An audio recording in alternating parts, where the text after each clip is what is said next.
sometimes I'll look at something and I see it out there and I put the camera up and it's so bright from the sun or something or whatever, but I can't exactly see the image, but I know it's there. So I shoot it and it's amazing. It comes out.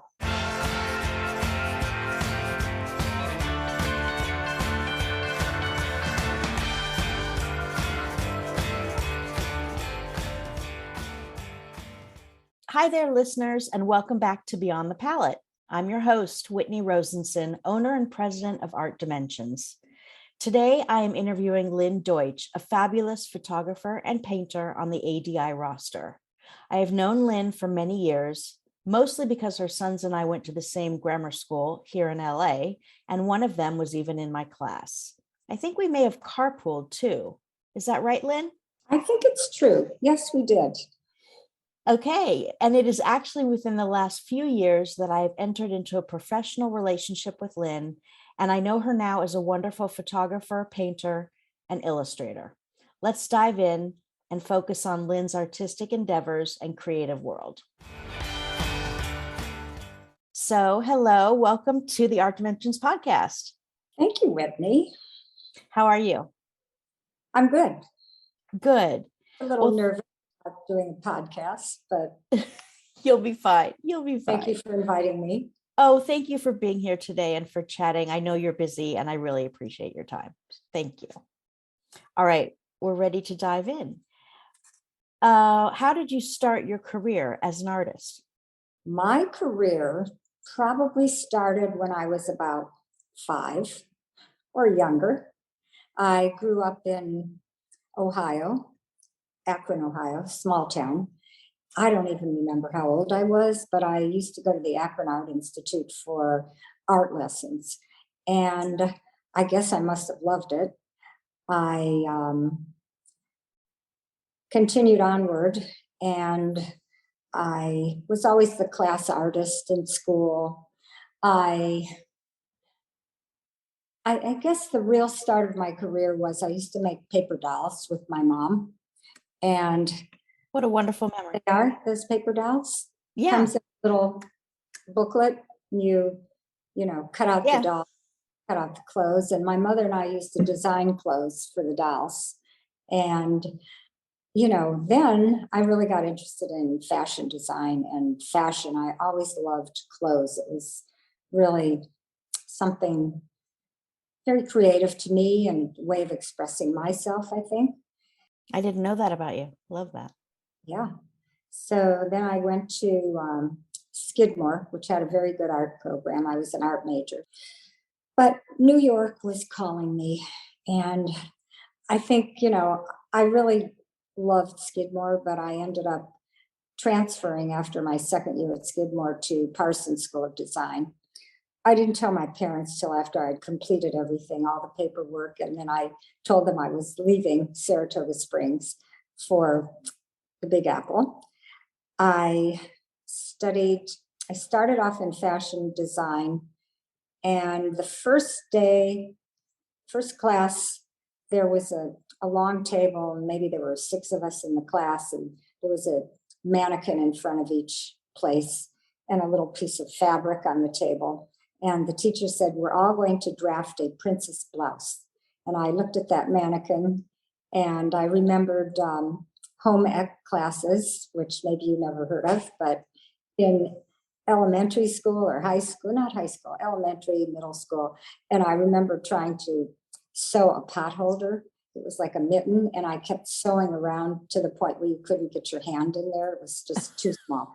Okay. So I looked at all the equipment in the room and I thought, nope, I'm not drafting a princess blouse. So after the class, I went to the office. I said, I need to change my major. And so I ended up studying fashion illustration, which I loved. Then I finished 2 years at Parsons. They offered a certificate program at the time. I never graduated from either school at that point, but it always bothered me. And I went back and got my bachelor's degree at Skidmore. I graduated in 2004. That's so cool. Yeah, but it was, they had a University Without Walls program. So I was able to do my courses as long as Skidmore approve the curriculum. But back to the end of Parsons, I ended up in the retail business in New York in a buying office, and I wrote copy, and it was Sears, which was a very big company at the time, and it was a buying office in New York. So I worked there, and then I met my husband, and he lived in Detroit. I ended up in Detroit, worked in retail in Detroit. I really, at that point, wasn't doing any art at all. I got married, didn't work till my kids were, the youngest was in starting kindergarten, John. Which of my sons were you? Jim. Okay. So Jimmy. Anyway, so Jimmy, Billy, and John. So anyway, when my youngest was in kindergarten, I went back to work and I had a PR business. Then we moved to California, to LA, and I ended up opening a retail store in Melrose Place. And all of these things, I think they were all very creative endeavors, and they all involved design to some degree in different ways. And the store was a very upscale store, mostly Italian products, a lot of very well-designed products, glass, crystal, silver. So homewares or house tableware. Tableware. Yeah, flatware. I had a bridal registry. I introduced a lot of products in America. Etro was one at the point. Oh, sure. And beautiful glassware from Murano.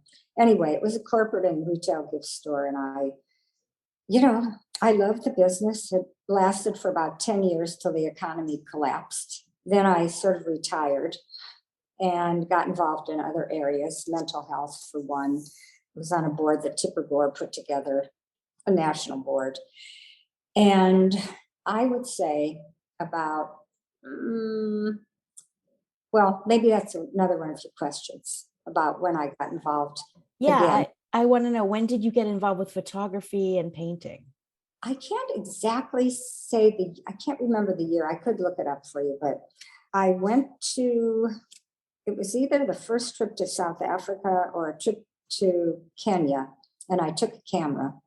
I think it was Kenya, and that would have been about 20 years ago, 25 years ago. I was completely enamored, and I started taking pictures, and I had taken a photography course at Parsons. It was actually very complicated. We did black and white on the street of New York. We developed our own photos in the dark room, and it was way beyond me. I'm not that technical. So I ended up loving taking pictures, scenery, the animals, the people. And I think that was kind of the beginning of it. And then maybe about 10, 12 years ago, 15 years ago, I went back and I went over to Brentwood Art Center, and they were in Brentwood. And I started taking portrait and figurative painting. And I just loved being back painting. And that's really the area that I love to paint. You do. Yeah, your portraits are amazing. Well, I was going to ask you if you always felt that photography would be a part of your life, but I know the answer to that, because first you were interested in fashion, and then commercial and sales. And so photography was not your first love, but it became a love. Can you tell us about some of your different series of photographs that you have? I know you've got the architecture series, you've got the sunsets, Antarctica, and what else is there? Everyone who's listening, you can see these great photos at artdimensionsonline.com. And Lynne's name is spelled with an E, so it's Lynne. And you can check on her artist page on the homepage of the Art Dimensions site in the upper right-hand corner. Click on artists and then find her name, and you can click on the thumbnail and it will take you to her page. I do on my website. I have several photographic series. Iceland in fall, art and architecture, ballet, faces, sunrise to sunset in West Hollywood, on the rise, Manhattan, wildlife, which shows a lot of animals, which I love photographing. And those are from your trips? Yeah, these are all trips, faces, which I especially love. I guess I like people. I like to paint them and I like to take pictures. I'm sort of a paparazzi. I like to capture people off guard. I have one, leaves and petals, which is flowers, sunrise, sunset, which is, again, I guess one of my friends told me I'm the sunrise queen or the sunset queen. I mean, I have a beautiful view, and certain times of the year, it's really amazing what you can see out of your window. You've captured some amazing sunsets. Okay, what are you up to these days in your studio? Like presently, is there a new photographic series you're working on, or a painting you're working on in particular? Oh, I'm being challenged really badly. My old art school shut down permanently. They they're tearing it down. And I think they've got a pop-up right now, but I hope, one day it'll be back. My former teacher is not teaching, so I managed to find two classes. One meets once a month and it's portraits, but it's in oil, which is a big challenge because I'm used to acrylics.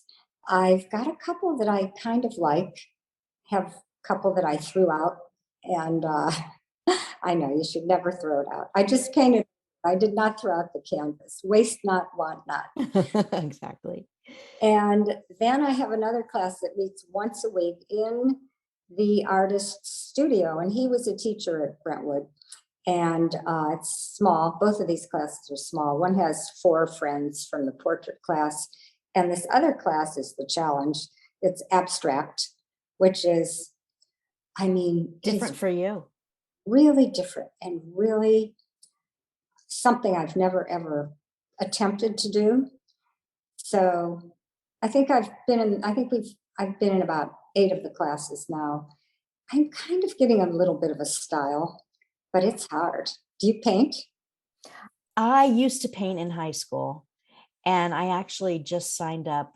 This interview is about you, but I'll just throw this in. I signed up for a ceramics class, so I'm looking forward to starting that. Oh, wonderful. So yeah, so I'll learn how to use the wheel and everything. Good.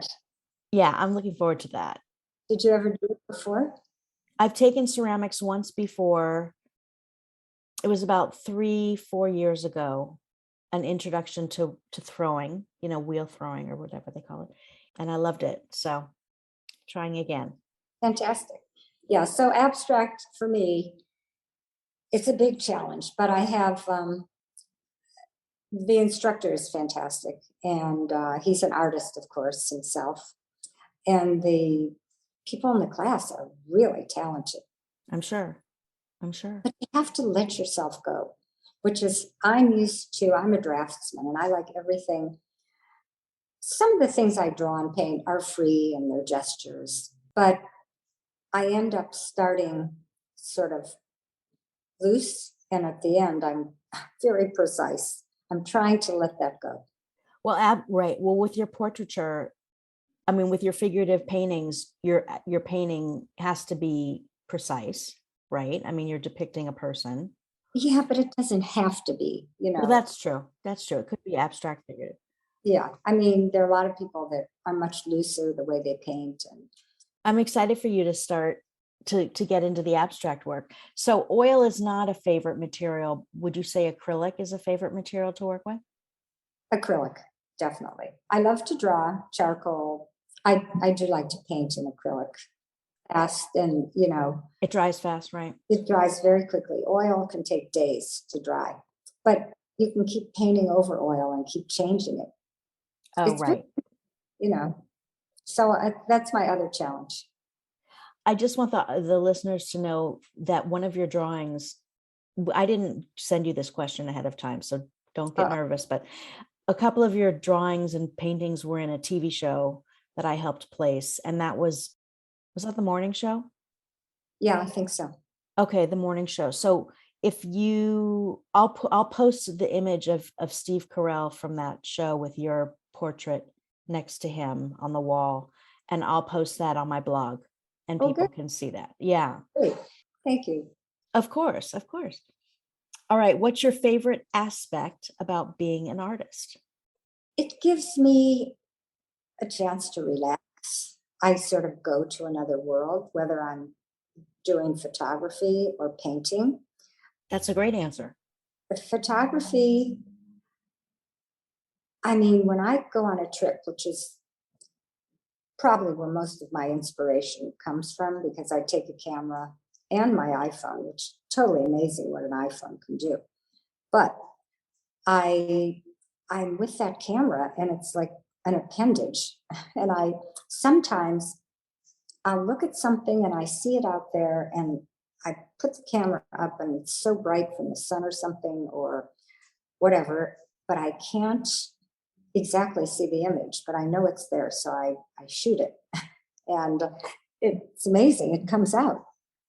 Now, are you do take when you're taking photos with your camera? Well, what kind of is it only your iPhone or do you have a camera too? I have a camera. I think right now I'm using a Sony, but I can't. I used to have one with a lot of big lenses, but it's Mhm. just too heavy to carry around. Yeah. It's, got an adjustable lens. So But you feel like the iPhone is really captures some great images.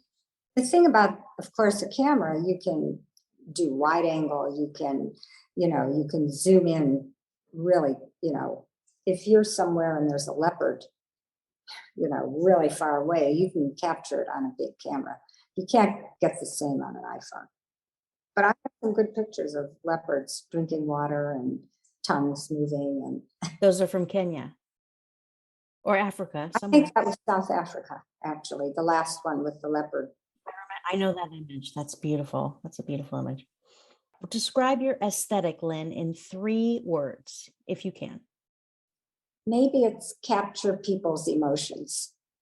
Oh, that's great. Does that work?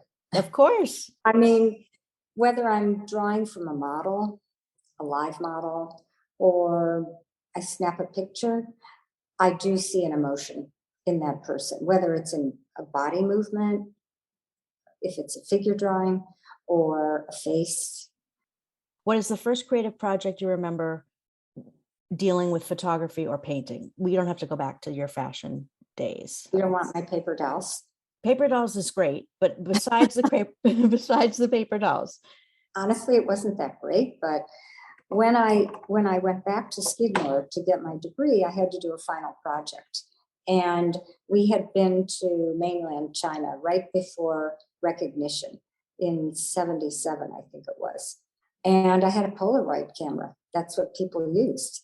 And lots of pictures from all over China, and no one had gone to China at that point, very few people. But I've been back to China several times, so I do have photos more recently.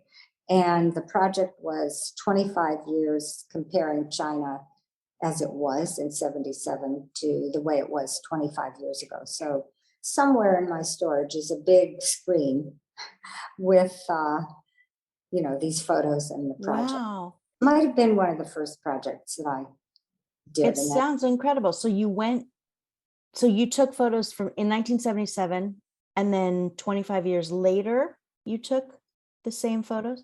Well, I went in 77 and then I went back in 92 and then I went back maybe 1 or 2 more times. I know I was there in, actually, yeah, 2 more times. I was there in 2001, I think, and another time, 2010.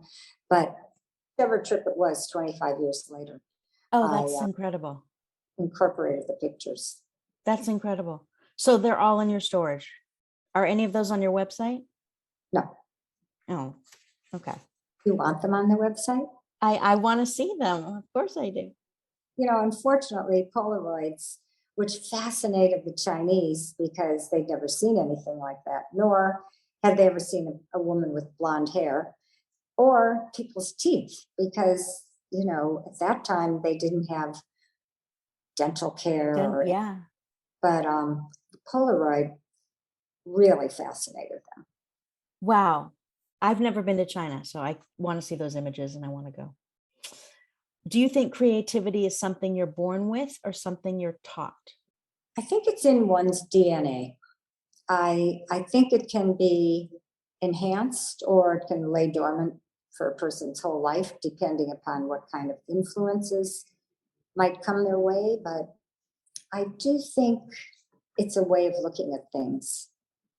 I have not heard that answer yet, so I really appreciate that. Who are some of your greatest influences? Probably my mother. She was very artistic, although she never went to art school. She had beautiful clothes and she loved beauty. And of course, we did make those paper dolls. But she inspired my love of fashion. And I had a wonderful Mrs. Mosier, I think her name was. She was the head of the art department at Skidmore. And, it was, I'd never taken really formal art classes like that. So she was very influential. There are lots of painters and illustrators over the years that I looked up to. Matisse, I love Matisse. I love Matisse. I Yeah. love the colors. I love the shapes, everything. Okay, I want to wrap up a little bit. So this next question is sort of a wrap-up question, but I hope you enjoy answering it. What do you hope people will get from your paintings and photographs? I hope that people see something in my photographs that maybe reminds them of someone they know that they cared about, somewhere they've been that they loved, somewhere they'd like to go. My paintings, I hope people look at them, they like them, they feel good when they look at them. Mm-hmm. Great. Thank you for sharing that. Thank you for being a guest on Beyond the Palette. I really appreciate it. Thank you, Whitney. I've enjoyed it. Good. To see you again, too. It's great to see you again. All right, hang on for a bit of admin. This is for the listeners. Please be sure to check out Lynne's amazing paintings and photographs at lynnedeutchart.com, which is LYNNEDEUTCH art.com, or at artdimensionsonline.com. You can also follow us on Instagram at Art Dimensions and at Lynne Deutch Art. Thank you, everybody. And to Lynne and all the listeners, thank you for tuning in today. Have a productive week and happy creating.